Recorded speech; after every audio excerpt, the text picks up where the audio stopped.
Well, there, I gladly welcome you to another great episode of The Ambassadors on Dove Television. My name is Mike Adekunle. We want to thank all of our viewers and those who have been contributing. We've been receiving your text messages and your calls. And I want to tell you, it's been overwhelming, and we appreciate your contributions to the program and seeing that the program becomes better and becomes what you want to represent and what you want to watch on Dove Television. We really appreciate you. Thank you, thank you, thank you so much. And on this episode, we're unable to gather some of our viewers on Zoom, but I have, some of them right here with me in the studio.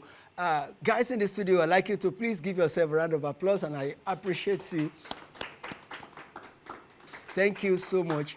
Thank you.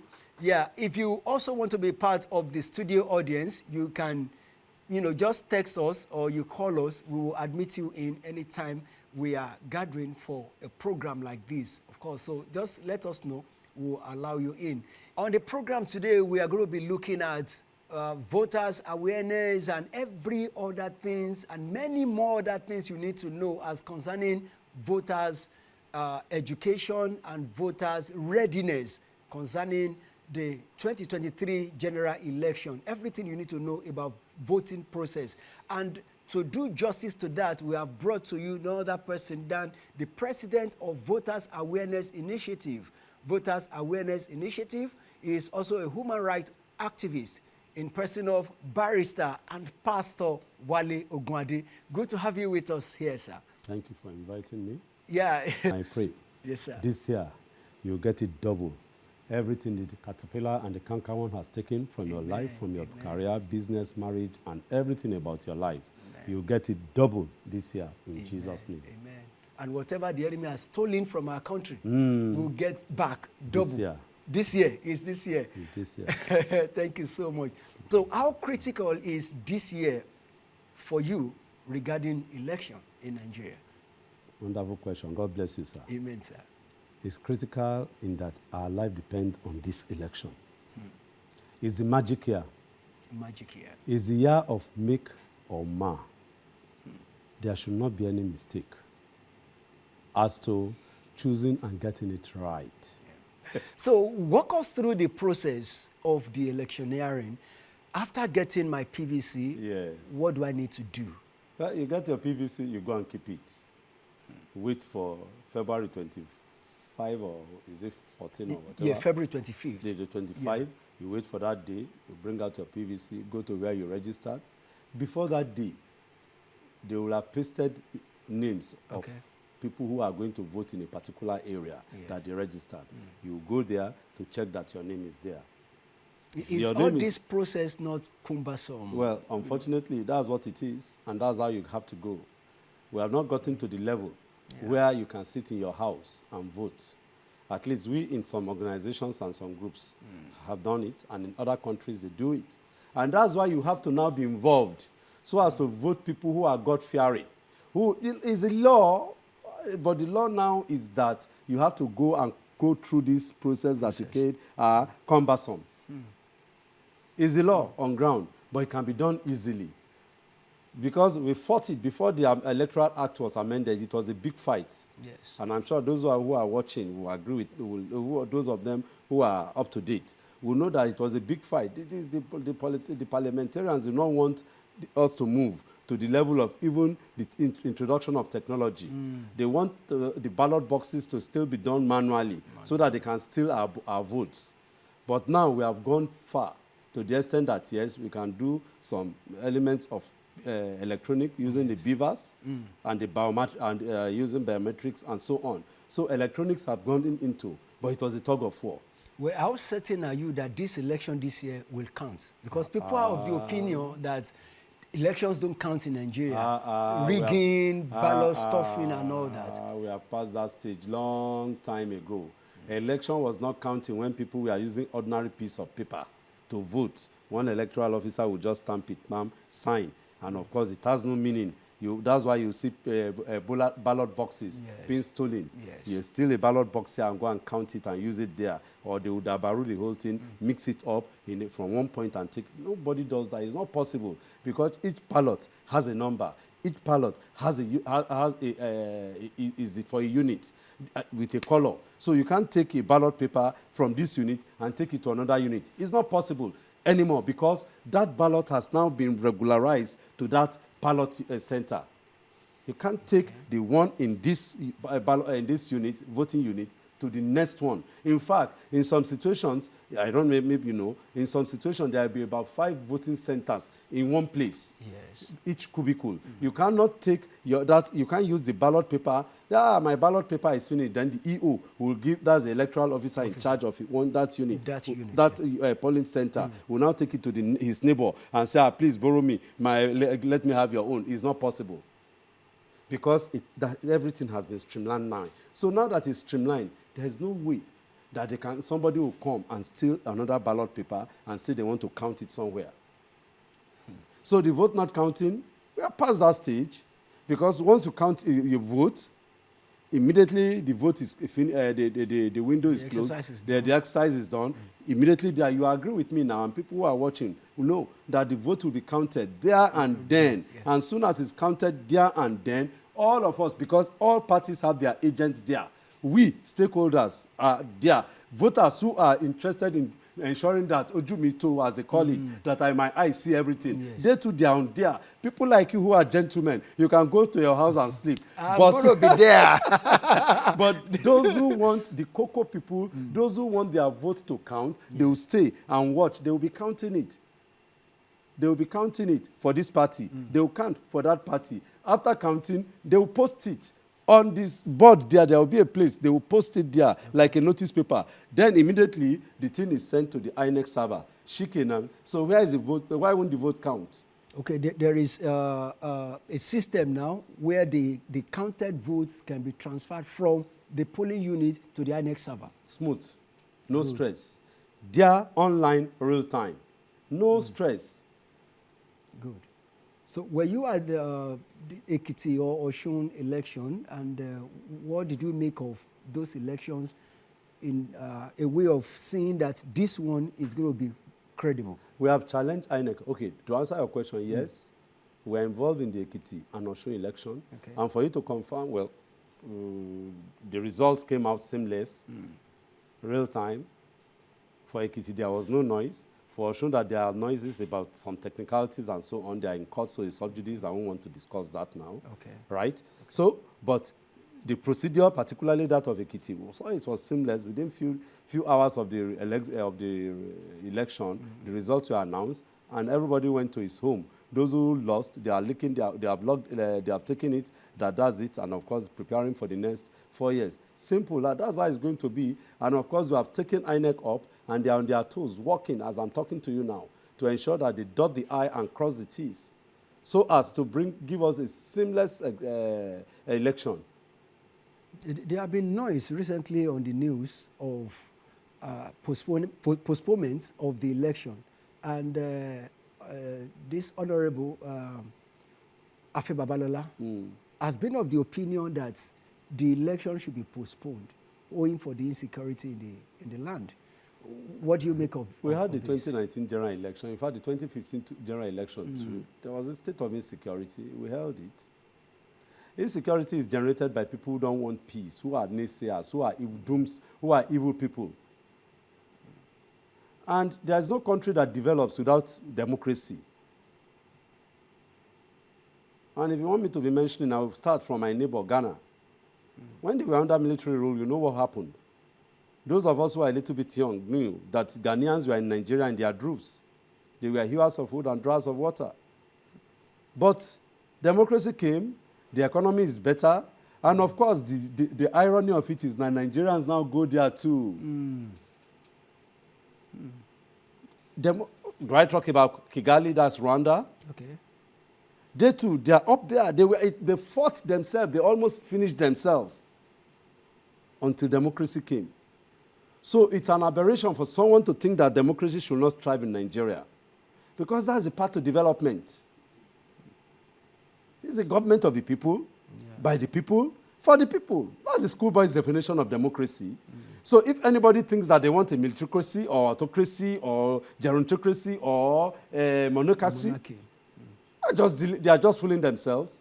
In other climes that they are talking about, even in Britain and in Australia and in India and other countries that they have such other system, there is still democracy.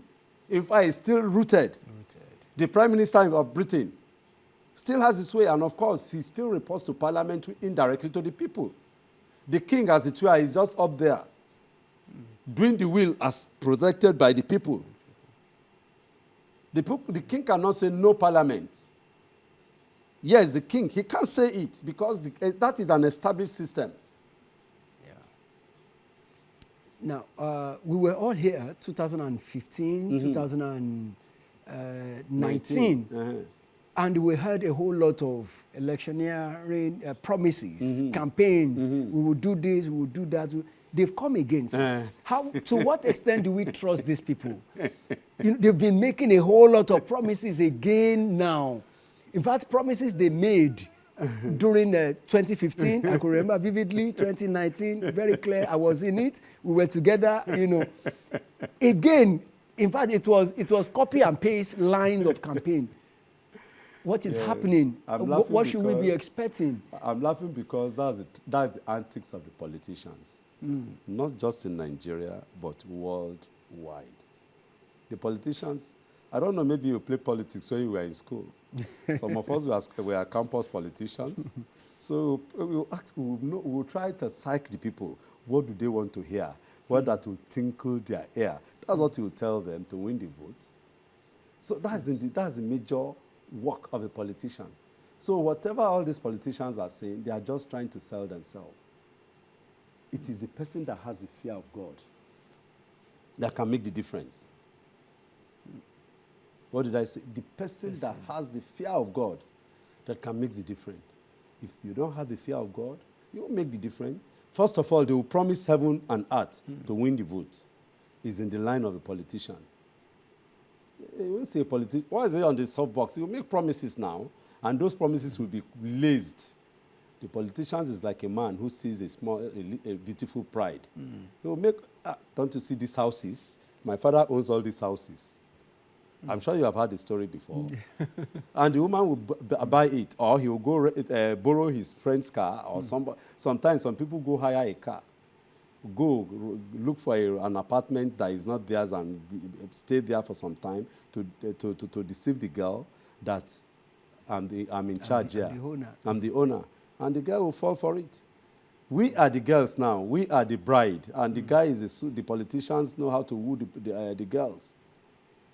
They will come. You can't know until they get to office. But what we'll know is that we'll look for those who are God-fearing. Those that has a track record of delivery. Have they been able to deliver before? Not people who are charlatans. Not mediocres. Not double speaks. And again, not people who are two-faced and double-voiced. People who you can count and say, yes, what they say, you can take it to the bank. When you lift, we call it lifting the veil. By their, the Bible is clear now, by their fruit. What is their fruit? Have they have a history of delivery if given such opportunity? Those are the people you look for. No doubt, all of them, they will be promising. They will tell you, in fact, they will make an expressway from Lagos on the water down to London. You don't need to take any money. Just go, London Bridge. They will connect with the London Bridge. So that's the work of a politician. But again, it is for us to decipher. Just again, like the Bible will tell me, they all come, all these politicians, they all come in sheep's clothes. But they are what? Wolves. So it's for you to now be very careful. Yes. Look at their background. I maintain it. The background of those who say, vote for me, vote for me, vote for me. Do they have a history of delivery? Now, to our viewers, this is the point we all need to know because, everybody, I've had, even on this program, people are called to say, okay, you've been saying this, you said that, okay, we've heard. who should we vote for? There are people with that questions. Okay, who should we vote for? I think you have heard it right now. Make your own assessment. This year is a make or year. We need to decide and decide right. Look for the candidate who is credible by track records.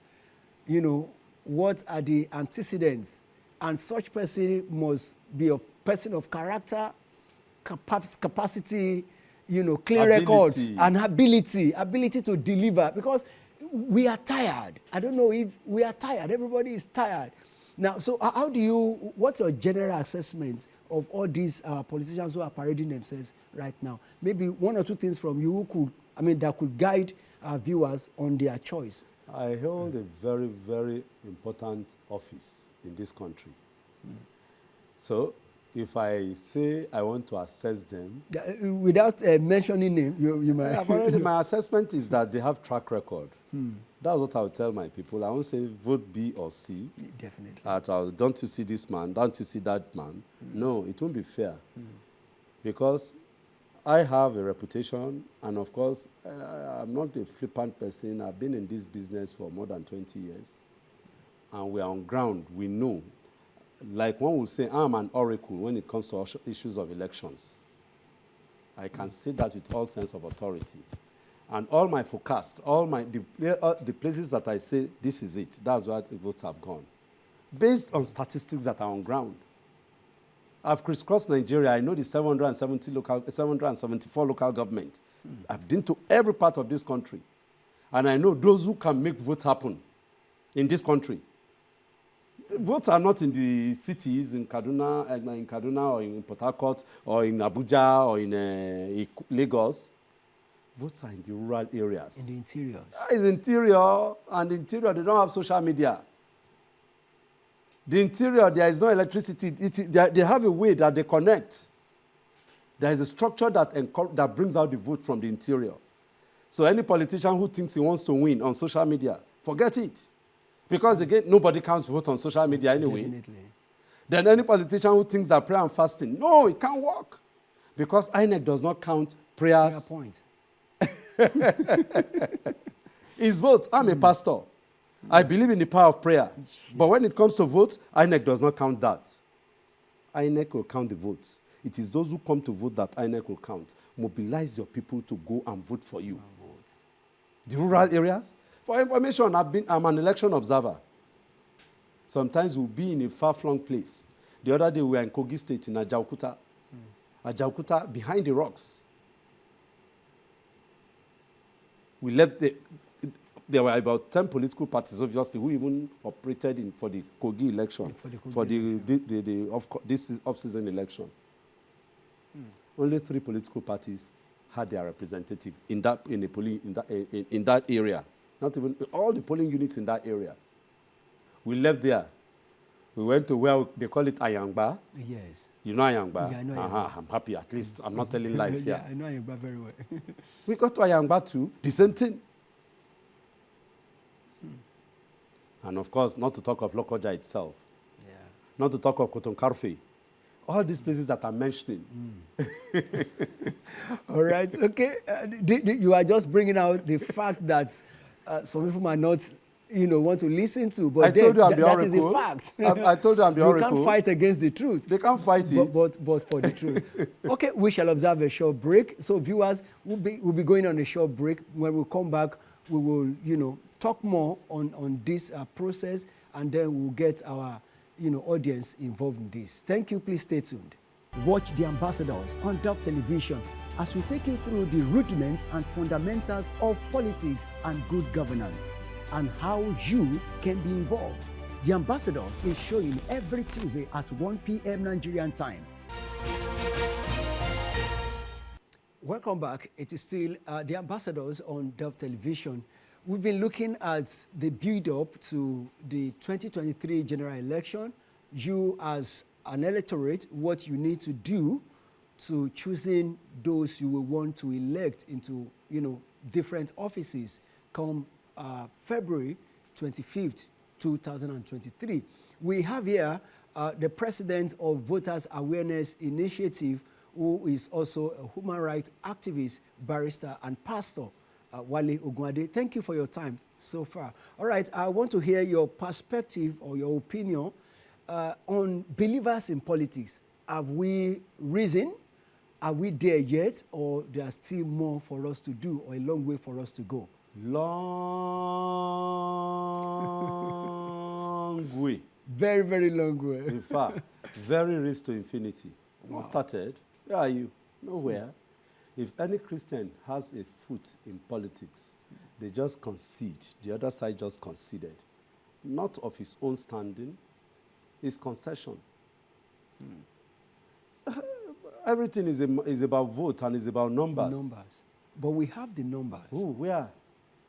Where? Where's the number?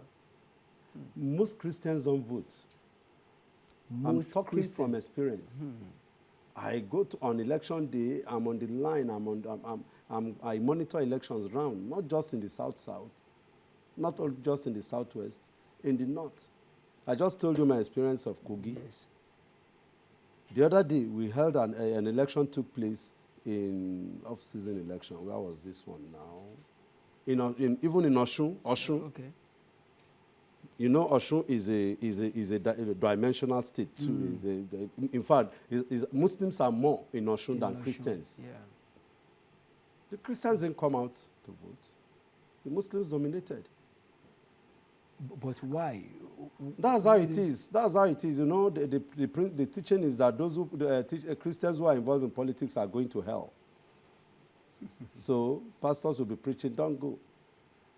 It took my real effort. God bless the soul of the late Pastor Banore, for us to organize Christians in politics then, about 10 years ago. And thank God for that GO that he gave its approval then.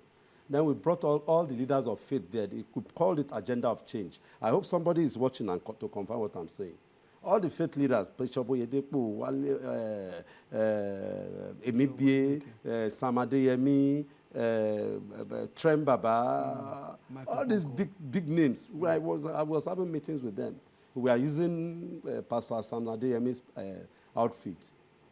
Please, what's his name now? The Daystar. The Daystar. Yeah. When it was not even, the Daystar, near 7-Up. We are using the place, but all of a sudden the thing just fell apart again because Christians refused to unite. But the other side, they are united. Because I had wanted to even ask you that the other faith, what are they preaching to their people? It's unity. That we are not saying. We are not saying unity. We are not saying unity. Everyone will go to your tent. Oh, Israel.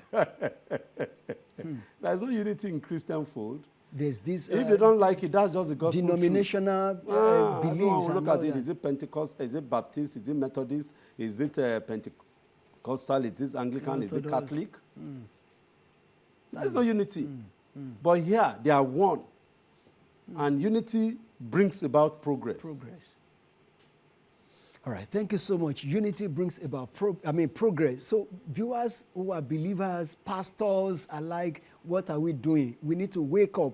In Yoruba, they say, Ejeka ji ododo. Let us wake up to righteousness. Righteousness. Okay, it is time now to, engage our audience in the studio. So should you have any question, just put up your hands and let's attend to you. Who is, okay? My question is this. This PVC, we know that a lot of stress come up while we go to get this PVC, even when they've been taken to the local government areas. So, and some of us who go through this stress, what are the methods, what are other ways through which we can get this PVC in order to vote during without the election, going through without the going usual through the stress? Yes. Okay. And I would like to add to that, sir, as of some certain candidates believe that it's a deliberate way of getting them disenfranchised, that INECs are not releasing the PVC to them. They will go queue from morning to evening, they will still not get it. Do you think it's a deliberate way of getting people disenfranchised, especially to a certain, follower of some candidates? I told you initially that this thing is about lawmakers. Yes. You vote lawmakers in. Lawmakers who have the fear of God and who will make life easy for you. If you do not have the fear of God, they will not make life easy for you. We fought to the level that we are now for the electoral process. It was a big fight, particularly by the civil society. The lawmakers did not want a change in the system. At all. So, because they've been benefiting from it, I suppose. and as it is now, they are still benefiting. This stress that what's your name, Uwama? Uwama, the stress that Uwama is talking about is the essence of their ensuring that this thing stays. Don't forget, when we started, they say, the network problem and so on, but they thrive in receiving network and sending money to their cronies too, through the networks to the various nook and crannies of this country. All of them in Abuja, in the state capital, they have their networks. They are full soldiers, they are structure. They send money to them. Through the network, through this same network that they say will not work when it comes to election. And our argument was, why won't it work when it's about transmitting the vote? But it will work when you are busy sending money around through the alert system, crediting people so that will vote for you. That's what killed that idea. If not, they didn't want it to go. But where am I going, Uwama? And anybody who has a similar question is that you have to sacrifice. That's why I went to the Bible to say that wisdom is the principal thing in all you're getting. Get your PVC. Because the wisdom about getting your PVC is that you'll be able to vote for people who will now protect your interests and make Nigeria easy. I told you I've crisscrossed Nigeria. If you go around Nigeria, you see arable land. We have no business not having people to be employed. We have no business being on an unemployed country. We have no business importing food. We have no business importing anything whatsoever. Toothpick, even water. There are some people, they imported their water that they import. They import mineral, all sorts of drinks. Nigeria, we have all the fruits. If you go to the Zom area of Adamawa State, if you go to the Kakuri area of Kaduna State, if you go to the Saminaka area of Kaduna State, if you go to the Zonkwa, if you go to the Biron side, Adamawa North area, you see all sorts of rice, beans. So many. Unfortunately, they can't come to the south because of problems of transportation. Because the roads are not good. Those that brings it, this trailer that brings it, you need to see. If you travel, you see a lot of them break down the road. They struggle before they bring the food to Lagos that we are enjoying. But that's not even where I'm going. Where I'm going is that it's not out of place for us to have a comprehensive agricultural policy that will make life easy. It's not out of place to have these high rises that we see. Yes. We see them in America, we see them in London, we see them in Europe, spread. But in Nigeria, it's just sparse. If you this place, you can only see, well, thank God for the new Ikoyi now, that these high rises are coming up. Before it's new, and these ones are private. You don't get them to say anything. You don't get that, and these ones are private initiative. The only private initiative that I know is the 1004 housing estate, and that's the only one you can have all over Nigeria. Wow. By government. Is it forbidden that you have such scattered all over Nigeria? All over Nigeria. So you see, when they make those who you now vote for, don't make life easy for you. The only way you can make that life can be easy for you is that when you now vote for people, that's why I talked about the antecedent. Just defy the struggle, the pain. So you must struggle to ensure that you get your PVC and you struggle to vote. Let me tell you my own story. Well, you may say I'm involved. In 1999, the June 12 election that brought in MK Abiola, I registered in Ogba. In between, I moved to a place called Aburu. Aburu is like 30 kilometers behind Iyanokpaja. It's a new settlement. Well, I just got married then, and of course I had to go to my own place. So I was in Aburu there. And of course, on election day, everybody knows Nigeria is a shutdown. No movement. I had my car, but I couldn't take it out. I had to trek from Aburu down to Ogba. To go and vote. To go and vote. Wow. So that's the sacrifice we are talking about. Not many people want to do that, but now I'm happy that, yes, I was part of the June 12 movement. I took part in that election. Not that someone will be telling me, I will now be thinking, how did they, I can't suffer. That Tuala is too much. Then you'll be there. You continue. Be there to continue. All right, let's have the next fellow there. Thank you very much. My name is Alabioluwa Kemi. My question goes thus. I want to talk about the aged ones. I mean the old people in this country. How can we, the country, assist them in order to cast their votes? You know, when they are lining up, they might be tired or not be able to stand for long. So how can we assist them in that? Thank you, sir. Very good question. The aged are taken care of. Not only aged, pregnant women, and those who look sick and feeble, they are taken care of. Once they get to the polling unit, there is no need, there is no cover up there. You know that this person is an old person. They have a special line. They will just give them the opportunity. And I don't think any young man will say, Mama, go back, go and queue. Nobody does that. Aged. There is a special line for them. Women, and women in powder, that's women who cover their faces, aged women, and even men. Aged people, then, of course, pregnant women. So there are special provisions for them. The most important thing is that they have their card, they go, there is a special line that will be created for them, they will go, they will vote, and they will leave. No stress. All right, thank you. Okay, next person.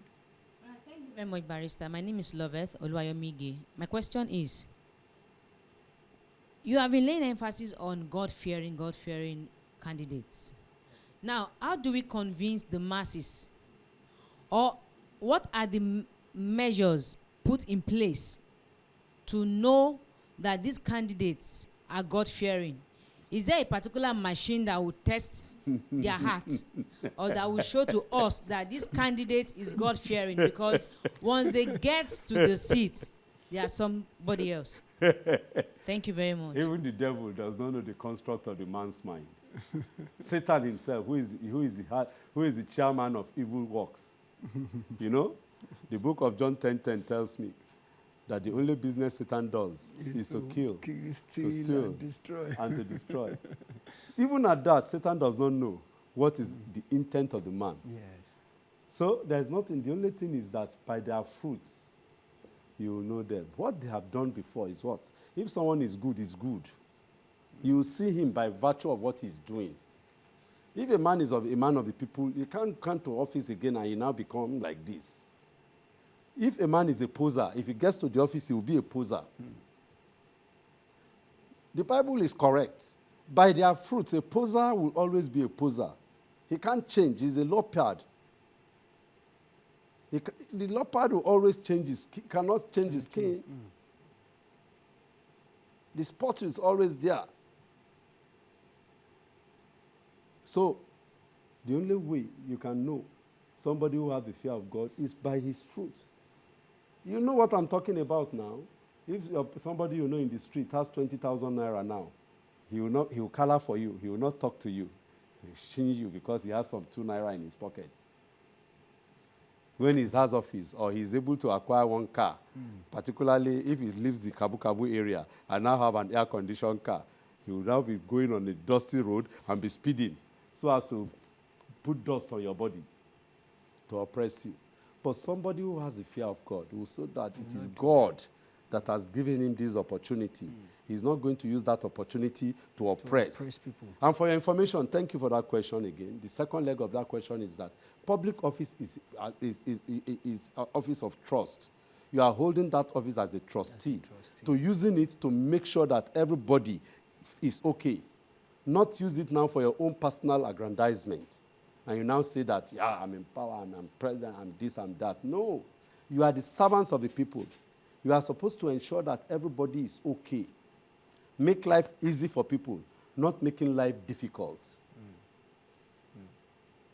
All right. Thank you. Thank you so much. Now, we might have watching us right now those who are seeking to be elected into public office who are Christians. What is your, how do I put it now, like a brochure of operation as a Christian? Yes. Because I asked earlier, Christians, have we arisen yet? Are we Yes. awoken yet? Yes. But there are still many of them. I can count number of states in Nigeria that are being governed by Christians. Yes. A statistic even proved to us that there are more Christians in government, as governors, than other faiths. Yes. But what have they been doing? We've not seen any. So there are still many of them right now who are lining up to be elected into offices. What is your brochure of operation? That's what I'm telling you. Those who are governors and all those who hold political office is an arrangement.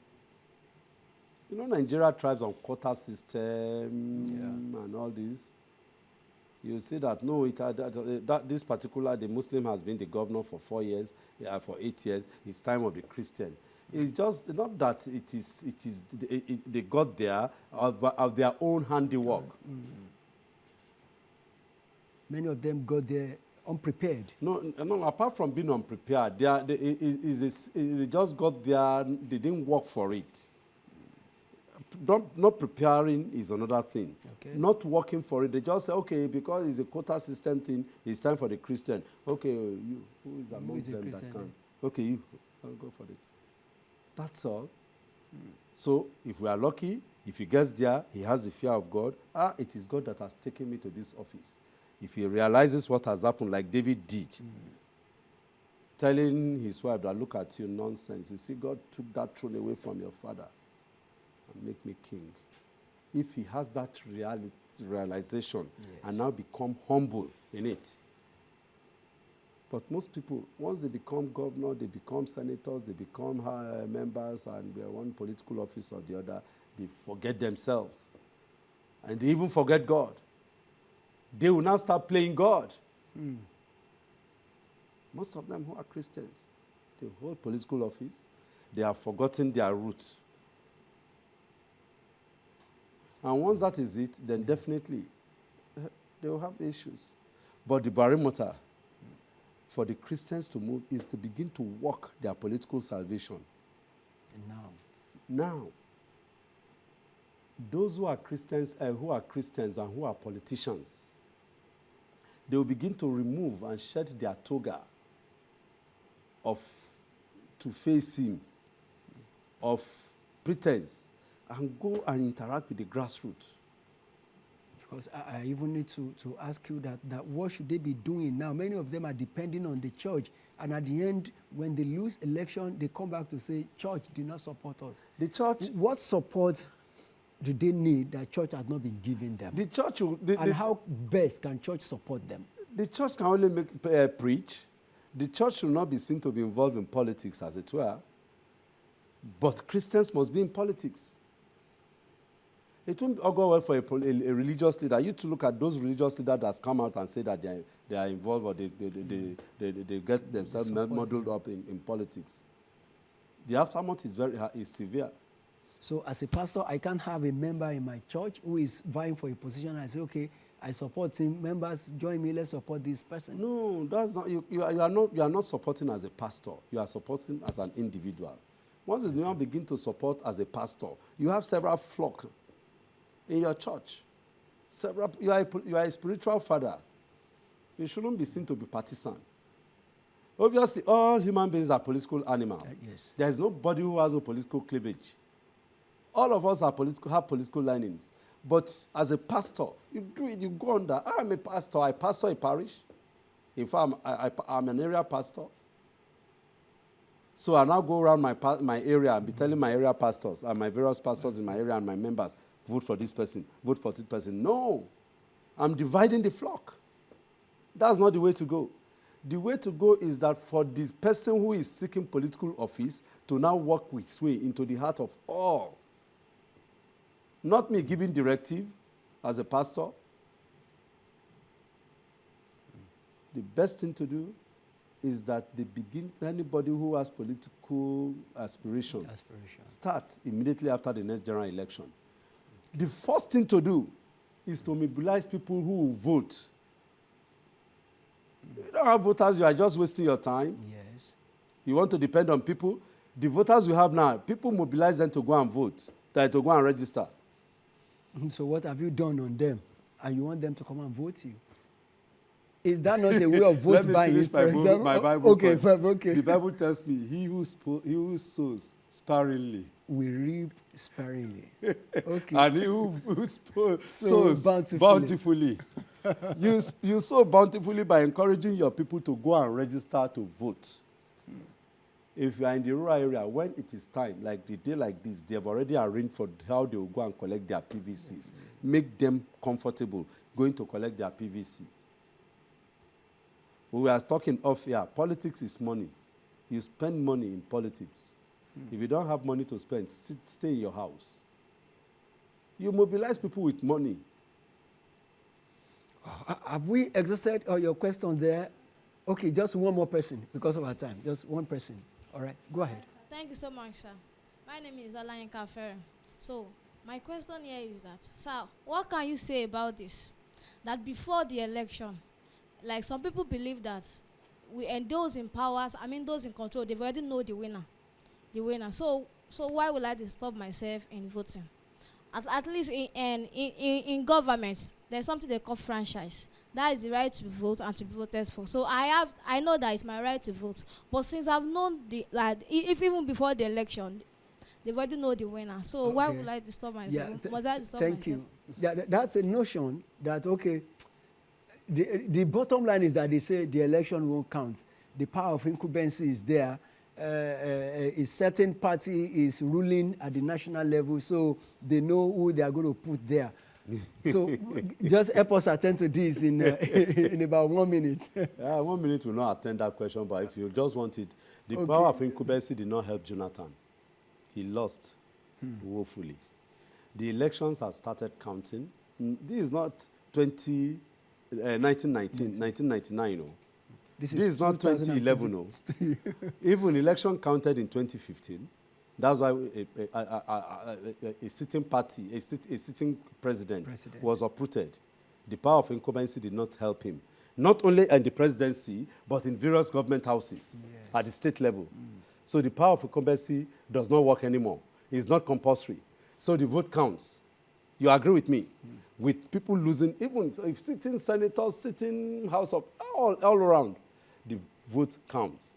Those who think the vote does not count is those who think they don't want to be involved in the process, they don't want to suffer. And if you don't want to suffer to vote, I can assure you that your suffering will continue. The Yoruba say you don't carry, you do not pull down, and you want to be involved. It can't work. The second leg is that you just go to the mount or the bottom of a palm wine tree, and you now said, yeah, oh, you palm wine, okay. You don't even try to shoot at the arrow. You just go there. Palm wine tree, yeah, you open your mouth. Maybe you have prayed very well at home that when I get under the palm wine tree, you must pray. And then the second leg is walk. Pray and walk. Pray and walk. Thank you so much, Barrister. Because the Bible says prayer without works. Yeah, it's nothing. You have to walk. You have to walk. Thank you so much for your time. And my guys at the floor, thank you so much for your time with us. Thank you. Let's do it again next time. Thank you so much. We appreciate you. Barrister Wale Ogunade, thank you for the good job you are doing. On the field, I've been seeing you. I've been seeing you. Been seeing your work. Thank you. More strength, more grace. To God be in the Jesus' glory. name. Thank you for your time. All right, our viewers, we appreciate you for being part of the broadcast today. My name is Mike Adekunle. Thank you so much. Bye-bye.